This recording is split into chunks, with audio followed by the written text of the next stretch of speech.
یاد رکھیے میں کھل کے کہہ رہا ہوں اس کے پیچھے یہ لوگ بھی ہیں جو ختم نبوت کے منکرین ہیں. یہ شیاطین، یہ گندی نالی کے کیڑے اس کے پیچھے. ان کا مقصد ایک ہی ہے کہ کسی نہ کسی طرح یہ وقف کے قانون کو ختم کر دیا جائے.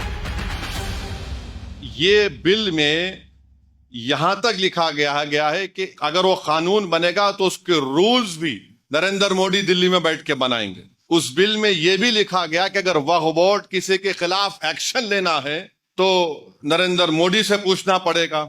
اس بل میں یہ بھی لکھا گیا ہے کہ سینٹرل وقف کونسل میں صرف ایک منسٹر کو چھوڑ کر، وزارت اقلیتی بہبود کے منسٹر کو چھوڑ کر سب مسلمان ممبر بنتے ہیں. اب اس بل میں کہا گیا کہ یہ کم سے کم دو بنیں گے. اب حکومت 7 بھی بنا سکتی. ریاستی وقف بورڈ میں تمام ممبر مسلمان ہوتے ہیں تو نریندر مودی نے کہہ دیا کہ نہیں، صرف متولی کیٹیگری کے اور میونسپل کارپوریشن کے جو پنچایت کے لوگ جیتتے ہیں 3 یا 4 بنیں گے، ماباقی تمام کے تمام ہم کسی غیر مسلم کو بنائیں گے. ریاستی وقف بورڈ میں الیکشن ہوتا تھا متولی کیٹیگری کا، بار کونسل کے کیٹیگری کا، ایم ایل اے کیٹیگری کا، ایم پی کیٹیگری کا، سب ختم.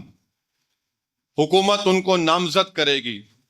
اور یاد رکھیے میں کھل کے کہہ رہا ہوں اس کے پیچھے یہ لوگ بھی ہیں جو ختم نبوت کے منکرین ہیں.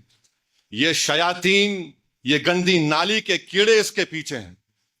ان کا مقصد ایک ہی ہے کہ کسی نہ کسی طرح یہ وقف کے قانون کو ختم کر دیا جائے. تو اس میں بہت سی شیطانی طاقتیں ملوث ہیں.